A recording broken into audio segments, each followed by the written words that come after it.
Hello everyone, आपके अपने YouTube channel unique study hub पे आपका स्वागत है। कैसे हो आप सभी? उम्मीद करती हूँ कि आप सब बहुत अच्छे होंगे। जैसा कि आपको पता है कि अभी लॉकडाउन का टाइम चल रहा है। वैसे तो अभी उम्मीद है कि आगे एजुकेशन सिस्टम जो भी है वो हमारा ओपन हो जाएगा, बट ये जो हमारा टाइम है, जैसे हम घर बैठे हैं, तो मैंने सोचा क्यों ना मैं आपके लिए कुछ ऐसा कोर्स लेके आऊँ जो कि आपके इन फ्यूचर काम आ सकें। ठीक है, इसीलिए मैंने अपना एक यूट्यूब चैनल बनाया है और मैं आपको इसके अंदर कंप्यूटर कोर्स जो है वो स्टार्ट करवाने वाली हूँ। कंप्यूटर कोर्स हम वो स्टार्ट करने वाले हैं जो कि आप एक इंस्टीट्यूट या किसी सेंटर में जाके करते हो, यानी कि हम प्रैक्टिकल करने वाले हैं। ठीक है ना। तो आज की जो हमारी क्लास रहेगी वो कंप्यूटर की रहेगी, लेकिन इसके साथ साथ मैं हरियाणा जीके क्लासेस भी हमारे यूट्यूब चैनल पे डालती रहूँगी, क्योंकि हरियाणा जीके में टीच करती हूँ। ठीक है, तो साथ साथ में मैंने ये सोचा ये टाइम हमारे लिए फ्री है, तो हम इस टाइम के अंदर कुछ ऐसा करते हैं जो कि हमारे इन फ्यूचर काम आ सके। अब कंप्यूटर तो आपको पता है कि एक ऐसा कोर्स है कि अगर आप किसी भी सेक्टर में जॉब करते हो, फॉर एग्जांपल आप गवर्नमेंट जॉब में गवर्नमेंट सेक्टर में जॉब कर रहे हो, प्राइवेट सेक्टर में जॉब कर रहे हो, किसी भी फील्ड में, जैसे आप हॉस्पिटल में जॉब करना चाहते हो, बैंक में जॉब करना चाहते हो या अदर किसी डिपार्टमेंट में जॉब करना चाहते हो, तो सबसे पहले आपको क्या आना चाहिए? सबसे पहले आपको कंप्यूटर आना ज़रूरी होता है। यही सोच के मैंने आपको कंप्यूटर कोर्स स्टार्ट कराने का कोशिश की है, और हमारी जो क्लास है वो रेगुलर रहेगी। प्रैक्टिकल क्लासेस करेंगे हम पूरी। आज की क्लास हमारी वाइट बोर्ड पर रहने वाली है, क्योंकि मैं इंट्रो आपको क्लास का देने वाली हूँ, लेकिन कल से जो भी हमारी क्लासेस रहेगी ना, वो पूरी लैपटॉप या कंप्यूटर में आपको प्रोवाइड करवाने वाली हूँ। ठीक है, तो हम स्टार्ट करते हैं हमारी आज की क्लास को। आज की क्लास में इंट्रो ये देने वाली हूँ कि अगर मैंने आपको एक कोर्स स्टार्ट करवा दिया, यानी कि मैंने बेसिक कंप्यूटर कोर्स आपको स्टार्ट करवा दिया, तो उसके बाद में आप और कौन कौन से कोर्स हैं जो कि आप कर सकते हो इसके अंदर। ठीक है, तो स्टार्ट करते हैं हमारी क्लास को। ज़्यादा टाइम आपका ना लेते हुए हम क्लास को स्टार्ट करते हैं। देखो मैं क्या बताने वाली हूँ आपको। जैसे कि मैंने यहाँ लिखा एक वर्ड, जिसका क्या लिखा है मैंने, कंप्यूटर, मैंने यहाँ एक वर्ड लिखा है।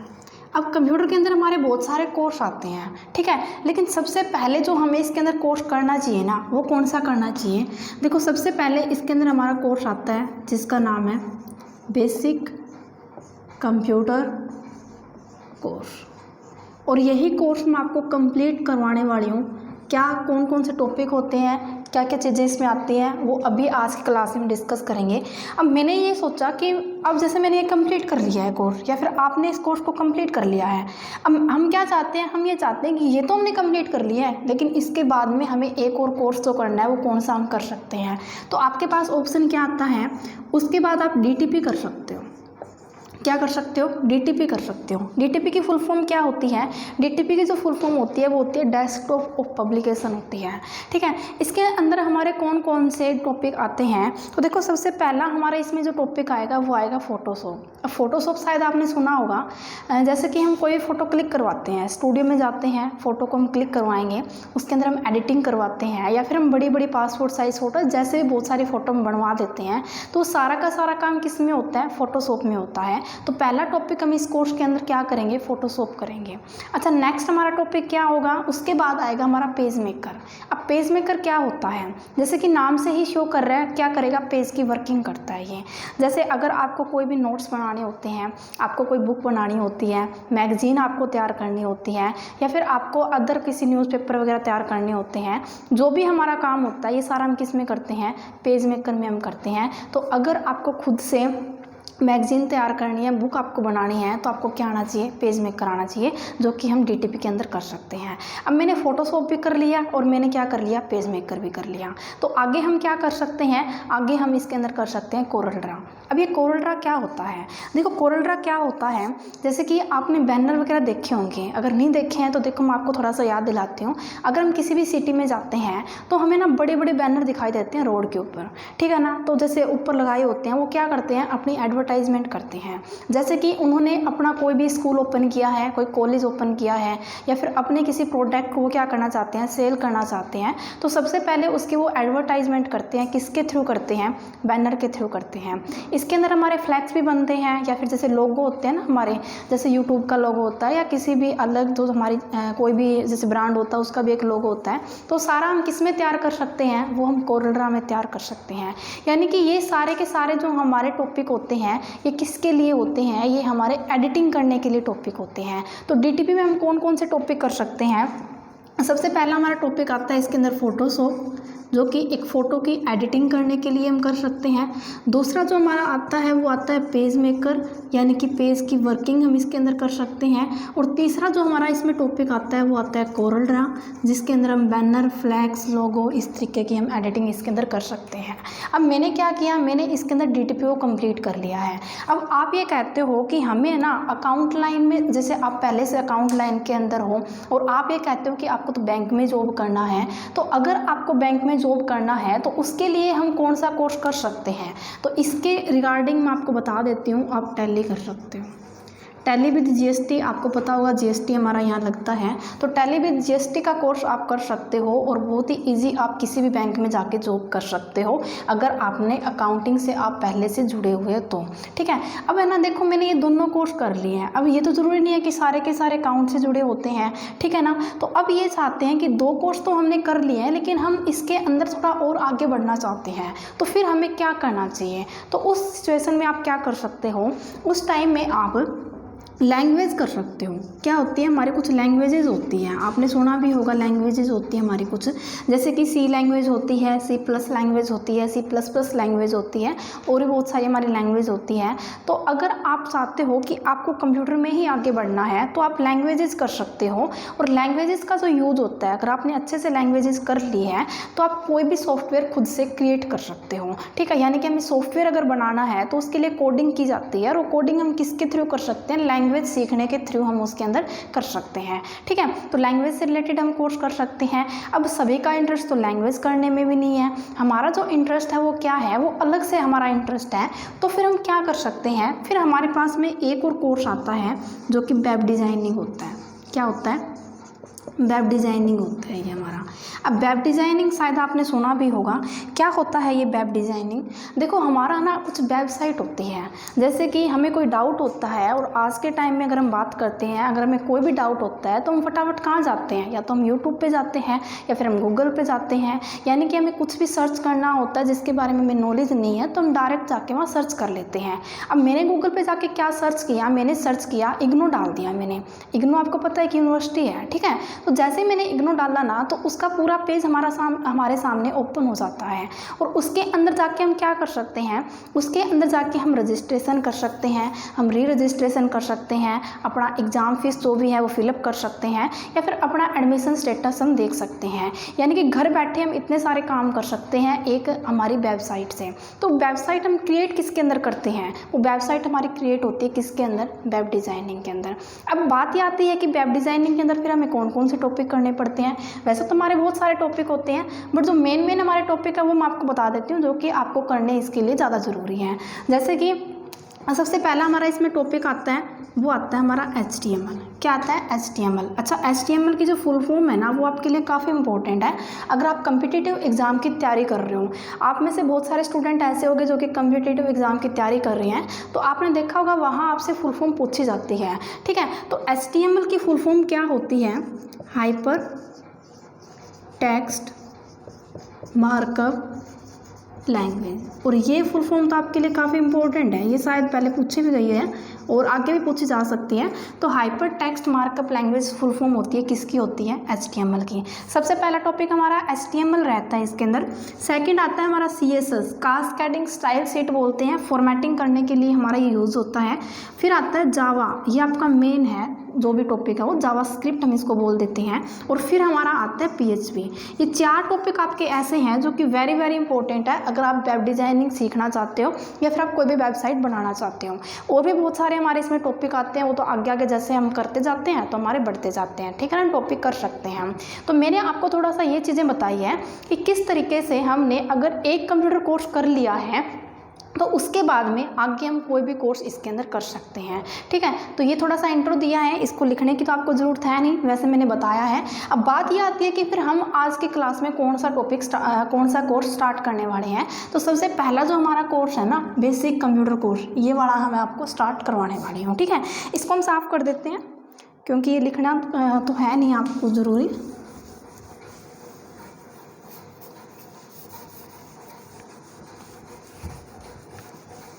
आपके बीच में जो भी डाउट रहते हैं वो कमेंट के ज़रिए आप मेरे से पूछ सकते हो। अब देखो हम बात कर रहे हैं किसके बारे में, कंप्यूटर के बारे में हम बात कर रहे हैं। तो सबसे पहला तो क्वेश्चन हमारा इसके अंदर यही बनता है ना कि कंप्यूटर आखिर होता क्या है। ठीक है, तो देखो मैंने यहाँ क्या लिखा, सबसे पहले हमें ये पता होना चाहिए इसके अंदर कि व्हाट इज़ कंप्यूटर, कंप्यूटर क्या होता है।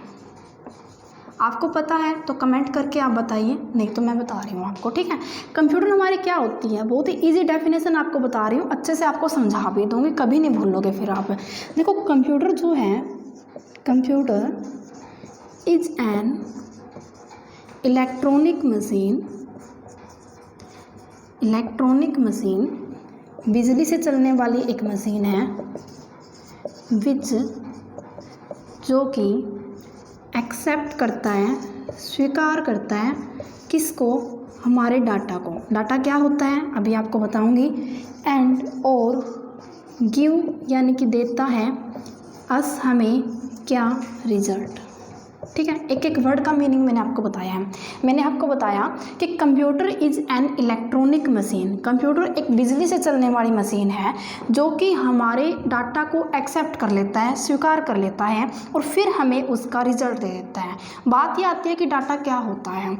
अब देखो हमने क्या किया, मैंने कंप्यूटर को ये बोला कि 2 और 2 को क्या कर दे, प्लस कर दे। ठीक है ना, अब ये क्या रिजल्ट देगा, हमें 4 देगा। अब इसमें ये 2 और 2 जो हमने डालना है ना, वो क्या है, हमारा डाटा है। अच्छा क्या करना है, प्लस करना है, तो ये हमारा इसको इंस्ट्रक्शन है, या फिर हम बोल सकते हैं ये हमने इसको निर्देश दे दिया है, और ये हमारा क्या होता है, ये हमारा रिजल्ट होता है। अब ये भी समझ नहीं आया तो आपको कभी समझ नहीं आएगा। 2 और 2 हमारा डाटा है, मैंने बोला इसका क्या कर दे, प्लस कर दे, ये मैंने इसको निर्देश दे दिया और इसने फिर हमें क्या कर दिया, रिजल्ट कर दिया। यही चीज़ तो मैंने आपको इसकी डेफिनेशन में बताई है। आई होप आपको समझ में आ गया होगा। नोट डाउन आप साथ साथ में करते रहना। इसको हम साफ कर देते हैं। ठीक है, आगे बढ़ते हैं हम। देखो अब है ना, हम जो कोर्स स्टार्ट करने वाले हैं वो कौन सा है, बेसिक कंप्यूटर कोर्स हम स्टार्ट करने वाले हैं। लेकिन आपको पता है कि जो मैंने ये 3 वर्ड ऊपर लिखे हैं ना, जैसे कि मैंने बेसिक लिखा है, कंप्यूटर लिखा है, तो ये ना इसकी शॉर्ट फॉर्म है, ये इसकी फुल फॉर्म नहीं है। अब सबसे पहले तो हमें क्या पता होना चाहिए। अब आप ये बोलोगे कि कंप्यूटर तो इतना बड़ा वर्ड है, क्या ये शॉर्ट फॉर्म है? हाँ जी, ये इसकी शॉर्ट फॉर्म है, हमें इसकी फुल फॉर्म पता होनी चाहिए। इसकी फुल फॉर्म क्या होती है, सबसे पहले हम बात कर लेते हैं कि बेसिक की फुल फॉर्म क्या होती है। देखो बी से क्या बनता है, बी से बनता है हमारा बिगिनर। क्या बनता है, बिगिनर्स बनता है। अच्छा ए से क्या बनता है, ए से बनता है ऑल पर्पज़। क्या बनता है, ऑल पर्पज़, यानी कि सभी उद्देश्यों के लिए। एस से जो हमारा बनेगा वो बनेगा सिंबॉलिक। ठीक है ना। आई से क्या बनता है, आई से बनता है हमारा इंस्ट्रक्शन। और सी से हमारा क्या बनता है, सी से हमारा बनता है कोड। तो ये इसकी फुल फॉर्म होती है, किसकी होती है, बेसिक की। बी से क्या बनेगा, बिगिनर्स। ए से क्या बनेगा, ऑल पर्पज। एस से क्या बनेगा, सिंबॉलिक। आई से क्या बनेगा, इंस्ट्रक्शन। और सी से क्या बनेगा, कोड बनता है। अब हमने बेसिक की फुल फॉर्म कर ली है, नोट डाउन तो आपने कर ही लिया होगा। फिर हम आगे बढ़ते हैं, इसको हम साफ कर देते हैं। अब नेक्स्ट हमारा वर्ड जो है वो कौन सा है, वो है हमारा कंप्यूटर वर्ड। और कंप्यूटर वर्ड तो अगर आप कोई भी कोर्स कर रहे हो, आपको वैसे भी बेसिक नॉलेज भी आपको होनी चाहिए इसके अंदर कि कंप्यूटर की जो फुल फॉर्म होती है ना, वो हमारी क्या होती है। तो देखो अब हम बात कर लेते हैं कि कंप्यूटर की जो फुल फॉर्म होती है वो क्या होती है। सी से क्या बनता है हमारे पास में, सी से बनता है हमारा कॉमन। कॉमन यानी कि आम तौर पर सभी जानते हैं। ओ से बनता है हमारा ऑपरेटिंग। ऑपरेटिंग का मतलब होता है कोई भी चलित वस्तु होती है जो कि अपना प्रोसेस कर रही है, काम कर रही है, उसको हम ऑपरेटिंग बोल देते हैं। एम से बनता है मशीन। आपको पता है कि हमारे पास में बहुत सारी मशीन है जिसने हमारे काम को काफ़ी इजी कर दिया है आज के टाइम में। तो कंप्यूटर भी हमारी क्या है, एक मशीन है। अच्छा पी से बनता है हमारा पर्टिकुलर, यानी कि सभी जानते हैं किसके बारे में, हमारे इस मशीन के बारे में। यूज्ड की जाती है, यूज से बनेगा यूज्ड फॉर, किसके लिए, टेक्नोलॉजी के लिए। टेक्नोलॉजी यानी कि तकनीक के लिए। अब बात आती है कि किस टाइप की टेक्नोलॉजी, तो हम बात कर सकते हैं एजुकेशन से रिलेटेड। अच्छा एजुकेशन से रिलेटेड हम क्या कर सकते हैं, इसके अंदर रिसर्च कर सकते हैं। ये मैं आपको ट्रिक वैसे समझाने के लिए बता रही हूँ, आप कोई और ट्रिक बना लेना, आपको याद होनी इसकी फुल फॉर्म ज़्यादा ज़रूरी है। सी से क्या बनेगा, कॉमन। आमतौर पर ये ऐसी मशीन है एक जो कि आमतौर पर चलती रहती है, जिसके बारे में सभी जानते हैं। और यूज़ किसके लिए की जाती है, टेक्नोलॉजी। कैसी टेक्नोलॉजी, एजुकेशन से रिलेटेड। और एजुकेशन से रिलेटेड हम क्या कर देते हैं, रिसर्च कर सकते हैं। इस तरीके से आप याद कर सकते हो। मैंने तो देखो इसको ऐसे याद किया था, आपके पास कोई और ट्रिक है तो आप उसको वैसे याद कर लेना। लेकिन मेन बात ये है एक कंप्यूटर की जो फुल फॉर्म है ना वो हमें आनी चाहिए। ठीक है, समझ में आ गया होगा? समझ में आ गया है तो फिर हम आगे बढ़ते हैं। इस चीज़ को मैं साफ कर देती हूँ। अब हम क्या बात करने वाले हैं? अब हम ये बात करने वाले हैं कि जिस बेसिक कंप्यूटर कोर्स को हम स्टार्ट करने वाले हैं इसके अंदर हमारे कौन कौन से टॉपिक आते हैं। सबसे मेन बात हमारी क्या है कि इसके अंदर हमारे टॉपिक कौन कौन से आते हैं, कितना टाइम ये कोर्स हमारा ले सकता है। तो देखो, सबसे पहला इसमें जो टॉपिक आएगा उसका नाम क्या है? इसका नाम है MS पेंट, या फिर हम इसको क्या बोल सकते हैं, माइक्रोसॉफ्ट पेंट भी हम बोल सकते हैं। अब माइक्रोसॉफ्ट पेंट का यूज़ क्या होता है आपने देखा भी होगा इसको।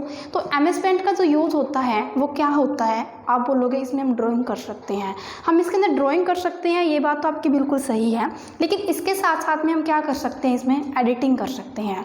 एडिटिंग किस चीज़ के कर सकते हैं? जैसे कि हमारे सर्टिफिकेट होते हैं, हमारे डिप्लोमा होते हैं, तो उनकी जो एडिटिंग करते हैं ना, हम कलर को मैच करते हैं, तो हम किसके अंदर कर सकते हैं? MS पेंट में ईजिली कर सकते हैं। आप बोलोगे सॉफ्टवेयर अदर एप्लीकेशन बहुत सारी आई हुई हैं, बिल्कुल बात सही है आपकी। अब कोई ज़रूरी तो नहीं ना कि सारी एप्लीकेशन सभी को आती हो, तो आप किसके अंदर कर सकते हो? MS पेंट में कर सकते हो। तो देखो, MS पेंट का जो यूज़ होता है, यूज्ड फॉर किसके लिए? ड्राइंग करने के लिए, या फिर हम क्या बोल सकते हैं, एडिटिंग करने के लिए। ठीक है, तो ये हमारा MS पेंट का यूज़ होता है। कैसे ओपन होता है, कैसे क्लोज होता है, कैसे यूज़ करते हैं, कैसे एडिटिंग करते हैं, कैसे ड्राइंग करते हैं, ये सारी की सारी चीज़ें मैं आपको नेक्स्ट क्लास में बता दूंगी। ठीक है, जब हम स्टार्ट करेंगे इस टॉपिक को। अब दूसरा टॉपिक क्या आता है? दूसरा टॉपिक आता है हमारा इसके अंदर नोटपैड। क्या आता है? नोटपैड। अच्छा, नोटपैड क्या है हमारा? नोटपैड जो है वो हमारा एक टेक्स्ट प्रोग्रामर है। क्या है? एक टेक्स्ट प्रोग्रामर है हमारा, यानी कि हम इसके अंदर एक टेक्स्ट को लिख सकते हैं, एक यानी कि हम टेक्स्ट फाइल इसके अंदर क्रिएट कर सकते हैं। नोटपैड का यूज़ क्या होता है? बेसिकली यूज़ जो होता है ना इसका, वो होता है टाइपिंग करने के लिए। नोटपैड में हम क्या कर सकते हैं? टाइपिंग कर सकते हैं। अब आप मेरे को ये बताइए, टाइपिंग जो हम करते हैं क्या वो हम कीबोर्ड से करते हैं, क्या हम या फिर हम वो माउस से करते हैं? अब आप ये बोलोगे कि आपने कैसा क्वेश्चन पूछा है। हाँ जी, मैंने बिल्कुल सही क्वेश्चन पूछा है आपसे। जो टाइपिंग हम करते हैं वो हम कीबोर्ड से करते हैं या फिर हम माउस से करते हैं? आप क्या बोलोगे? आप बोलोगे कि हम कीबोर्ड से टाइपिंग करते हैं। लेकिन क्या आपको पूरा नोटपैड कीबोर्ड से आता है? हाँ जी, पूरा नोटपैड कीबोर्ड से आपको आता है? आप बोलोगे नहीं जी, हमने तो माउस से किया है।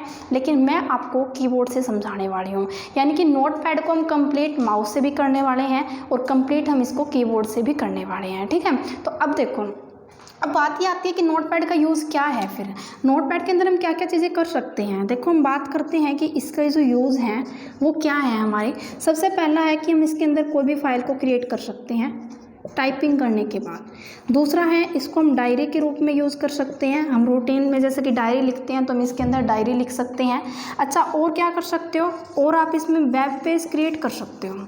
अभी वेब पेज क्या होता है, मैंने आपको बताया था ना एक कोर्स वेब डिज़ाइनिंग, उसके अंदर हमारा एक HTML होता है, और HTML के अंदर जो भी हम चीज़ें लिखते हैं वो सबसे पहले हमें कहाँ लिखनी पड़ती हैं? हमारे नोटपैड में लिखनी पड़ती हैं। तो यहाँ से हम एक वेब पेज को क्रिएट कर सकते हैं, और साथ में हम ना इसके अंदर नोट्स भी हमारे प्रिपेयर कर सकते हैं। जब भी आप किसी एग्ज़ाम की कोई तैयारी करते हो तो हम इसके अंदर क्या कर सकते हैं, इसके अंदर हम साथ साथ में नोट्स भी बना सकते हैं। तो ये सारे के सारे क्या होते हैं, हमारे यूज़ होते हैं नोटपैड के अंदर। नोटपैड हमारा टाइपिंग करने के लिए यूज़ में आता है। सबसे पहले इसके अंदर हम फाइल को क्रिएट कर सकते हैं, इसको हम डायरी के रूप में यूज़ कर सकते हैं, इसके अंदर हम वेब पेज क्रिएट कर सकते हैं, और कोई भी नोट्स हम इसके अंदर तैयार कर सकते हैं। ये चीज़ समझ में आ गई? अब देखो, मैंने फाइल को तो बना लिया इसके अंदर, लेकिन मैं क्या चाहती हूँ, मैं ये चाहती हूँ कि जो भी मैंने फाइल इसके अंदर टाइपिंग करके तैयार की है उसके अंदर मेरे को फॉर्मेटिंग करना है। फॉर्मेटिंग का मतलब क्या होता है, उसमें मेरे को कलर डालना है, उसको लेफ़्ट या राइट में सेट करना है, उसके अंदर मेरे को नंबरिंग डालना है, किसी और फाइल का लिंक हमें इसके अंदर डालना है। तो ऐसे बहुत सारी मेरे को एडिटिंग करनी है या फॉर्मेटिंग करनी है। तो क्या हम नोटपैड में कर सकते हैं? नहीं जी, हम नोटपैड में ये नहीं कर सकते हैं, लेकिन करना तो हमें पड़ेगा ना। तो फिर इसी के लिए क्या बनाया गया, इससे एक्स्ट्रा फीचर वाला एक और हमारा जैसे कि सॉफ्टवेयर इसके अंदर बनाया गया था, जिसका नाम क्या है, जिसका नाम है हमारा वर्डपैड। ठीक है, तो ये देखो, ये आपने लिख लिया है, तो हम आगे बढ़ते हैं। इसको मैं साफ़ कर देती हूँ, नोट साथ साथ में कर लेना क्योंकि ज़रूरी चीज़ें आपकी ये। ठीक है, आज तो आपको लग रहा है कि आपको समझ में आ रहा है, लेकिन 2 या जैसे कि 1 वीक के बाद आप इन सब चीज़ों को क्या कर दोगे, भूल जाओगे। ठीक है, तो लिख लेना आप साथ साथ में। तो थर्ड टॉपिक क्या आएगा हमारा, नेक्स्ट हमारा टॉपिक आता है इसके अंदर वर्डपैड। क्या आता है, वर्डपैड हमारा नेक्स्ट टॉपिक आता है। अच्छा, वर्डपैड क्या है? वर्डपैड भी हमारा एक टेक्स्ट प्रोग्रामर है, यानी कि इसके अंदर भी हम क्या कर सकते हैं, इसके अंदर भी हम फाइल क्रिएट कर सकते हैं टाइपिंग करने के बाद। लेकिन इसका यूज़ ज़्यादा क्या है, इसके अंदर फीचर्स क्या हैं अलग से, तो इसमें हम है ना फॉर्मेटिंग दे सकते हैं। क्या कर सकते हैं, फॉर्मेटिंग। जहाँ मैं फॉर्मेटिंग वर्ड बोलूँ ना, इसका मतलब ये होता है कि उस काम के अंदर हम कलर डाल सकते हैं, लेफ़्ट या राइट में उसको सेट कर सकते हैं, उसके अंदर हम नंबरिंग डाल सकते हैं, ठीक है। तो ऐसे ही हम इसमें फॉर्मेटिंग कर सकते हैं। इसके अंदर हम हाइपरलिंक डाल सकते हैं। हाइपरलिंक का मतलब क्या होता है, किसी और फाइल को अगर आप वर्डपैड में ओपन करना चाहते हो, यानी कि कोई भी हमारी MS पेंट की फाइल है वो हमें इसके अंदर ओपन करनी है, हमारी एक्सेल की कोई फाइल है जो कि हमें वर्डपैड में ओपन करनी है तो वो भी हम कर सकते हैं। ऐसे किसी अदर टॉपिक का, जो भी हमारे अदर सॉफ्टवेयर हैं उनका अगर हमें कोई भी लिंक डालना है ना इसमें, तो हम इजीली डाल सकते हैं। इसके अंदर हम ऑब्जेक्ट डाल सकते हैं, यानी कि हम कोई पिक्चर वगैरह इसके अंदर डाल सकते हैं। अच्छा, और क्या चीज़ें कर सकते हैं, इसके अंदर हम काम को लेफ़्ट राइट मार्जिन हम इसका सेट कर सकते हैं, या फिर हम बात करते हैं इसके अंदर तो हम इसमें नंबरिंग भी डाल सकते हैं, ठीक है ना। तो ये सारे के सारे हमारे फीचर होते हैं, किसके होते हैं, वर्डपैड के होते हैं। अब देखो, मैंने एक फ़ाइल को क्रिएट कर लिया है टाइपिंग करने के बाद, उसके अंदर मैंने बहुत ही ईजिली फॉर्मेटिंग भी कर दी है। लेकिन हम क्या चाहते हैं, हम ये चाहते हैं कि उसके अंदर हमें इमेज को डालना है और उस इमेज की हमें ब्राइटनेस को सेट करना है, उसकी कंट्रास्ट यानी कि कलर को कम या ज़्यादा करना है, उसके अंदर हमें आउटलाइन डालनी है, या फिर हमें कोई भी शेप यूज़ करनी है, रेक्टेंगल है, सर्कल है, उनके अंदर हमें कलर डालना है। तो वो चीज़ हमारी वर्डपैड में तो नहीं हो सकती है और नोटपैड में तो हो ही नहीं सकती है। तो हम उसके लिए क्या कर सकते हैं, फिर इसी से एक्स्ट्रा फीचर वाला हमारा एक और सॉफ्टवेयर बनाया जाता है, जिसका नाम क्या है, जिसका नाम है हमारा MS वर्ड। ये साफ़ कर देती हूँ पहले, क्योंकि लिखने की जगह नहीं है ना यहाँ, तो इसको हम पहले साफ़ कर देते हैं। तो उसका नाम क्या है, MS वर्ड है। आपने सुना भी होगा, MS वर्ड बोलते हैं, माइक्रोसॉफ्ट वर्ड हम इसको बोल देते हैं। तो देखो, फोर्थ हमारा टॉपिक क्या आता है, MS वर्ड आता है, जिसको हम विनवर्ड भी बोल देते हैं, यानी कि माइक्रोसॉफ्ट वर्ड भी हम इसको बोल देते हैं। अच्छा, फिर इसका क्या यूज़ होता है हमारा, इसके अंदर हम क्या क्या चीज़ बना सकते हैं, इसमें हम एक रिज्यूम को क्रिएट कर सकते हैं। अब ये रिज्यूम क्या होता है, जैसे कि आप प्राइवेट कहीं भी जॉब करने जाते हो तो आपसे आपकी इन्फॉर्मेशन मांगी जाती है, यानी कि आपने क्या क्या कर रखा है स्टडी में, आप मतलब आप में क्या क्या क्वालिटी है, वो सारी की सारी चीज़ें हम एक लिख के किस में दे देते हैं, वो सारी की सारी चीज़ें लिख के हम रिज्यूम में दे देते हैं, ठीक है। तो ये हम रिज्यूम इसके अंदर क्रिएट कर सकते हैं। दूसरा, हम इसके अंदर असाइनमेंट बना सकते हैं। क्या कर सकते हैं, असाइनमेंट हम इसके अंदर क्रिएट कर सकते हैं। कोई भी बुक को हम इसके अंदर क्रिएट कर सकते हैं, या फिर कवर पेज जो होते हैं ना हमारे, वो भी हम इसके अंदर तैयार कर सकते हैं। तो ऐसे बहुत सारे हमारे काम हैं जो कि हम किसके अंदर कर सकते हैं, MS वर्ड में कर सकते हैं। बहुत ज़्यादा इंपॉर्टेंट है। अकेला MS वर्ड जो है वो हमारा कितना टाइम ले लेगा, कम से कम भी 15 दिन ले लेगा। ये इतने सारे ऑप्शन हैं, काफ़ी डिटेल से आपको ये करवाने वाली हूँ, तो साथ आप देते रहना, क्लास को देखते रहना, ठीक है ना। आगे देखो, MS वर्ड तो मैंने कंप्लीट कर लिया है, तो उसके बाद में हमारे पास एक टॉपिक आता है जिसका नाम क्या है, जिसका नाम है MS एक्सेल, ठीक है, जिसको हम क्या बोल देते हैं, माइक्रोसॉफ्ट एक्सेल भी बोल देते हैं। अब एक्सेल का जो यूज़ होता है वो क्या होता है, जब भी हम जॉब करने जाते हैं, जैसे प्राइवेट जॉब की मैं बात कर रही थी, तो आपसे 3 चीज़ें पूछी जाती हैं। सबसे पहला आपसे पूछा जाता है कि क्या आपको MS वर्ड आता है, क्या आपको MS एक्सेल आता है, या फिर आपको ईमेल ID बनाना या ईमेल वगैरह सेंड करना आता है। तो देख लो ये कितनी ज़्यादा इंपॉर्टेंट है हमारे लिए, ठीक है ना। तो MS एक्सेल क्या होता है, MS एक्सेल एक स्प्रेडशीट प्रोग्राम होता है हमारा। क्या होता है, स्प्रेडशीट प्रोग्राम होता है हमारा। अब स्प्रेडशीट का मतलब क्या होता है, देखो इसके अंदर है ना, वैसे तो प्रैक्टिकल दिखाने वाली हूँ, इसके अंदर ऐसे कॉलम होते हैं हमारे, इनको हम कॉलम बोलते हैं, ठीक है। ऐसे इसके अंदर हमारी रो भी होती है, ऐसे रो होती है हमारी। अब देखो, मैंने इसमें 2 डाला, मैंने यहाँ 2 डाला, मैंने बोला प्लस कर दे, ये 4 कर देगा। तो इस तरीके से हमारे ये कॉलम और रो इसके अंदर बने होते हैं, और इसी को हमने क्या नाम दे दिया है, इसी को हमने नाम दे दिया है स्प्रेडशीट का। अब बात ये आती है कि एक्सेल का फिर यूज़ क्या होता है। अब हम जो आगे बात करने वाले हैं वो ये करने वाले हैं कि एक्सेल का जो यूज़ है वो हमारा क्या है। तो इसके अंदर है ना, हम डाटा एंट्री का काम कर सकते हैं, डाटा एंट्री का काम कर सकते हैं, एंड स्टोरेज का काम भी हम इसके अंदर कर सकते हैं, ठीक है। अच्छा, और क्या कर सकते हैं, और हम इसके अंदर डाटा को एनालाइज कर सकते हैं, डाटा को एनालाइज हम इसके अंदर कर सकते हैं। अकाउंटिंग का जितना भी हमारा काम होता है ना, वो सारा हम इसके अंदर कर सकते हैं। और हम बात करते हैं तो इसके अंदर हम चार्ट को क्रिएट कर सकते हैं। और वेरी वेरी इंपॉर्टेंट जो भी हमारे स्कूल के रिजल्ट होते हैं ना, वो सारे के सारे हम इसके अंदर तैयार कर सकते हैं, क्योंकि हमारे इसके अंदर कैलकुलेशन को हम काफ़ी ईजी कर सकते हैं। तो ये सारे के सारे यूज़ होते हैं हमारे किसके होते हैं, MS एक्सेल के। बहुत इंपॉर्टेंट टॉपिक है, ये भी हम काफ़ी अच्छे से करने वाले हैं। ठीक है, अब हमारा लास्ट टॉपिक बचता है जिसका नाम क्या है, जिसका नाम है MS पावर पॉइंट। क्या नाम है, जिसका नाम है 6 नंबर पे MS पावर पॉइंट। शायद आपने सुना भी होगा। ये जो है ना, ये हमारा एक प्रेजेंटेशन प्रोग्राम है। क्या है, प्रेजेंटेशन प्रोग्राम है, यानी कि इसके अंदर हम कोई भी प्रेजेंटेशन तैयार करके शो कर सकते हैं। आपने देखा होगा ना, मूवी के अंदर जैसे कोई ऑफिस वगैरह होता है ना, तो ऑफिस में क्या होता है, एक बंदा खड़ा होता है, वो अपने ऐसे स्लाइड लगाता रहता है, यानी कि वो हमें अपनी डिटेल जो भी उसके पास में है वो हमें अच्छे तरीके से समझा देता है। तो इसके अंदर भी हम क्या कर सकते हैं, एक प्रेजेंटेशन को तैयार कर सकते हैं, जिसके अंदर हम किसी भी डिटेल को, कोई भी हमारी डिटेल है उसको साउंड के साथ में, फ़ोटो के साथ में, ठीक है, फॉर्मेटिंग के साथ में, या फिर हम बोल सकते हैं टाइमिंग भी डाल सकते हैं कि कितने टाइम के बाद आपको शो होनी चाहिए, टाइम हम डाल सकते हैं। एनिमेशन डाल सकते हैं कि जो आपका काम है वो लेफ़्ट से राइट आना चाहिए, राइट से आपका जैसे कि ऊपर की तरफ जाना चाहिए। तो ये सारे के सारे हम कर सकते हैं किसके अंदर, हमारे MS पावर पॉइंट के अंदर। ये भी हमारा काफ़ी इंपॉर्टेंट है। तो ये हमारा लास्ट टॉपिक था। इसके अंदर देखो मैंने कितने टॉपिक बताए हैं, मैंने आपको इसके अंदर 6 टॉपिक बताए हैं। सबसे पहला हमारा कौन सा था, MS पेंट था। दूसरा हम करेंगे इसके अंदर नोट पैड। तीसरा हम करेंगे वर्ड पैड। फिर हमारा जो टॉपिक आता है वो आता है MS वर्ड, और उसके बाद MS एक्सेल, और सबसे लास्ट हमारा क्या आता है, MS पावर पॉइंट। अगर हमने इन 6 टॉपिक को अच्छे तरीके से कर लिया ना, तो आप मेरा यकीन मानो आपको बहुत ही अच्छे से कंप्यूटर आने लग जाएगा और आपका इंटरेस्ट बन जाएगा, फिर आप आगे भी कोर्स करने के लिए तैयार हो जाओगे। ठीक है, तो आज की क्लास में इतना ही, और कल मिलते हैं हमारी क्लास में। और कल की जो क्लास रहेगी वो लैपटॉप पे रहेगी, तो देखते रहिए। लाइक और शेयर ज़रूर करना अगर आपको पसंद आता है। Okay, thank you class.